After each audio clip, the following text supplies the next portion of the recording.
अस्सलामु अलैकुम वरहमतुल्लाहि वबरकातुहू। रियल लाइफ यूट्यूब चैनल के मोहतरम सामईन व नादरीन, आपकी खिदमत में एक बहुत शानदार प्रोग्राम लेकर मोहम्मद राशिद हाजिर है, जिसका नाम है तारीख के सुनहरे वाक़यात, जिसमें हम तारीख के बहुत ही प्यारे और चीदा चीदा वाक़यात आसान अल्फाज में समझने की कोशिश करेंगे, ताकि उनसे निकलने वाले नताइज को हम अपनी ज़िंदगी में नाफिज करें और हमारी ज़िंदगी में बेहतरी आए। तो आज जिस वाक़ये का इंतखाब किया गया है वो है अस्हाबे फ़ील का वाक़या। फ़ील जो है वो अरबी में हाथी को कहा जाता है, और अस्हाब जो है वो साहिब की जमा है, यानी हाथी वालों का वाक़या। और ये अल्लाह तबारक व तआला के आखिरी नबी हज़रत मोहम्मद मुस्तफ़ा सल्लल्लाहु अलैहि वसल्लम के दुनिया में जलवा अफरोज़ होने से 55 दिन पहले पेश आया। पहले कुछ इस वाक़ये का बैकग्राउंड समझते हैं कि जिस तरह हिजाज़ मुक़द्दस मक्कतुल मुकर्रमा में बैतुल्लाह काबतुल्लाह शरीफ का तवाफ़ व हज किया जाता है, ये सिलसिला ज़माना कदीम से जारी है। तो हिजाज से आगे मुल्क यमन और उसका दारुल सल्तनत सनआ, वहाँ का जो उस वक्त का बादशाह था उसका नाम था अबरहा। वो ईसाई मज़हब से ताल्लुक़ रखता था। उसने वहाँ एक इबादत खाना बनाया और उसके दिल में ये ख्वाहिश हुई कि दुनिया भर से जिस तरह हुज्जाज बैतुल्लाह के हज के लिए जाते हैं, वो सारे सनआ में जो उसके हाथ का बनाया हुआ इबादत खाना है वहाँ पर आए। अहले मक्का, अहले हरम को जब ये खबर पता चली तो वो इस पर काफ़ी गैरत में आए, और उनमें से किसी एक शख्स ने जाकर, जो अबरहा नामी बादशाह ने माबद खाना इबादत खाना बनाया था, उसको नजिस कर दिया। तो ये सूरत हाल देख कर अबरहा बहुत गुस्से में आया, बहुत जलाल में आया, और पूरे लश्कर के साथ उसने मक्का पर हमला के लिए रखते सफ़र बांधा। पुराने ज़मानों में जब ये जंगी काफ़िले चला करते थे, तो जंगी मेन काफ़िले के शुरू में कुछ उससे आगे भी एक हरावल दस्ता चला करता था। तो वो लोग जब मक्का के करीब पहुँचे तो उन्होंने जो अहले हरम के वहाँ पे जानवर, ऊँट, बकरियाँ वग़ैरह जो चल रही थी, जो भी जानवर थे, उन पर कब्ज़ा कर लिया, जिसमें जनाब अब्दुल मुत्तलिब के भी जानवर थे। जब अहले हरम को ये बात पता चली तो जनाब अब्दुल मुत्तलिब अबरहा के पास गए।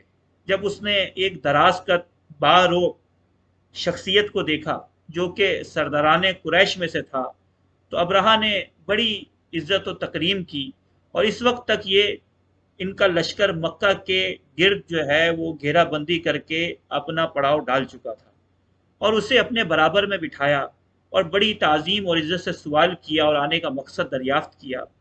तो जनाब अब्दुल मुत्तलिब ने फरमाया कि मुझे मेरे जानवर वापस लौटा दीजिए। ये देखकर अबरहा जलाल में आया, गुस्से में आया, और कहा कि मैं आप जैसी शख्सियत से इस सवाल की तवक्को ना कर रहा था। मैं तो सोच रहा था कि शायद आप आके हमसे इस बात पे डिस्कस करेंगे कि काबतुल्लाह पर हमला ना किया जाए वगैरह, लेकिन आपने तो एक बहुत छोटी सी बात कर दी।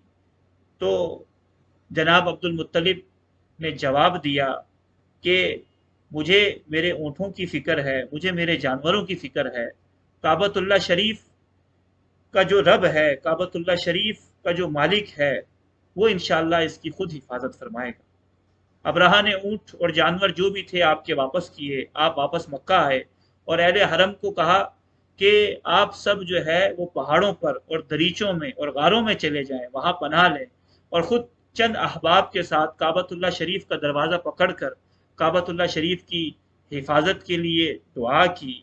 चुनाचे जब अबरहा का लश्कर मक्का शरीफ काबा शरीफ पर हमला आवर हुआ तो एक मखसूस मकाम से आगे यह ना बढ़ सका, और खुद अबरहा का हाथी जिसका नाम महमूद था वो एक मुअय्यन मकाम पे आके बैठ गया, और इनका लश्कर आगे की तरफ अल्लाह के हुक्म से रवाना ना होता था। यहाँ तक कि अल्लाह तबारक व तआला ने छोटे परिंदों, जिनको अबाबील कहा जाता है, जो अपनी चोंचों में कंकर लेकर आए थे, उनके ज़रिए इन पर अजाब नासिल किया और इन पे कंकरों की बारिश हुई, और अल्लाह के गज़ब से ये तबाह व बर्बाद हो गए, और रब तबारक व तआला ने इन्हें रहती दुनिया तक निशान इबरत बनाया। और इनका तस्करा कुरान पाक की सूरह फील में मौजूद है। मैं रियल लाइफ टीवी के सामईन व नाजरीन से रिक्वेस्ट करूँगा कि कुरान पाक की इस मुबारक सूरत का तर्जमा व शरह के साथ ज़रूर मुताला कीजिएगा।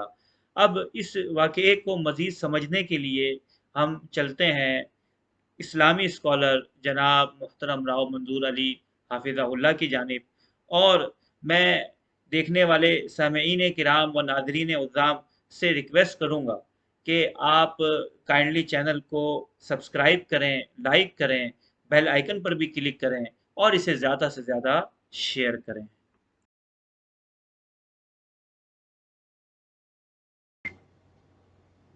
बिस्मिल्लाहिर्रहमानिर्रहीम। एक प्रोग्राम नया स्टार्ट किया गया है जिसका नाम है तारीख के सुनहरे वाक़यात। इसको मोहम्मद राशिद साहब पेश किया करें। मोहम्मद राशिद साहब के बारे में मैं मुख्तसरन तारुफ आपकी खिदमत में अर्ज़ किए देता हूँ। आप एक आलिम बाअमल हैं, अंग्रेज़ी ज़बान जानते हैं और अरबी पर भी इन्हें अबूर हासिल है। हम और ये एक मुश्तरका ऑनलाइन दर्स कुरान भी देते हैं। जो इनकी इन खिदमात का हसूल चाहते हैं उनको चाहिए कि वो इनके नंबर पर रब्ता करें। इनका नंबर स्क्रीन पे भी ज़ाहिर हो जाएगा और रियल लाइफ के चैनल में भी आपको मिल जाएगा। इन्होंने जो वाक़या पेश किया उसकी हिकमत और उसके नताइज को जानने की कोशिश करते हैं। हिकमत एक छुपा हुआ राज होता है जिसके नताइज आने के बाद वो हिकमत ज़ाहिर होती है। अगर हिकमत पहले ज़ाहिर हो जाए तो नताइज नहीं आ पाते। इसी तरह से अब्दुल मुत्तलिब का जो ये वाक़या पेश किया है इन्होंने, पहले हम थोड़ा सा अब्दुल मुत्तलिब साहब के बारे में जान लेते हैं। अब्दुल मुत्तलिब दीन इब्राहिम पर थे और कभी उन्होंने शिर्क नहीं किया, बुतों की पूजा नहीं की, तो अल्लाह की इबादत करते थे। उन्होंने हिकमत अमली इख्तियार की कि अपनी कौम को किस तरह महफूज किया जाए और दुश्मनों से किस तरह मुकाबला किया जाए। लिहाजा अपनी कौम को महफूज मकाम पर मुंतकिल कर दिया और आप खुद खाना काबा की हिफाजत पर मामूर हो गए, इसलिए कि इतने बड़े लश्कर का मुकाबला बज़ाहिर मुमकिन नजर नहीं आता था। इसलिए उन्होंने अपनी कौम को महफूज करके अपने आप को अल्लाह की बारगाह में खिदमत के लिए पेश कर दिया और दुआ की। अल्लाह ने दुआ कबूल की, करम फरमाया और गैब से मदद की। और आप देखें कि तारीख का बेहतरीन वाकया रूनमा हुआ कि अल्लाह ताला ने किस तरह से एक बहुत बड़ी ताकत को शिकस्त दी। आज के दौर में अगर हम देखते हैं तो अफगानिस्तान की मिसाल हम अपने सामने रख सकते हैं कि किस तरह से अमेरिका ने अफगानिस्तान पर हमला किया और वहां के मुसलमानों ने एक खास हिकमत के तहत अपने आप को महफूज मकाम पर ले गए और वहां से जद्दोजहद जारी रखी। और आपने देखा कि अल्लाह ने करम किया और आखिर में उनको फतह नसीब हुई और दुश्मन शिकस्त से दो चार हुआ। तो किसी भी चीज का जो इख्तिदाम है वो बड़ा अहमियत का हामिल होता है। इसी तरह से हमें भी हक पर कायम रहते हुए बेहतरीन हिकमत अमली इख्तियार करते हुए उसके एंड की तरफ जाना चाहिए। इसी तरह से हमारी जो जिंदगी है इसका इख्तिताम भी बड़ा अहमियत का हामिल है। उस पर मुसलसल हमें नज़र रखनी चाहिए कि हमारी जो आखिरी सांस है उस वक्त तक हमारे ईमान की हिफाजत रहे और हम अल्लाह के दीन को समझते हुए उस पर कायम रहें। अल्लाह ताला हम सब के ईमानों की हिफाजत फरमाए और ख़ात्मा ईमान के साथ फरमाए। आमीन।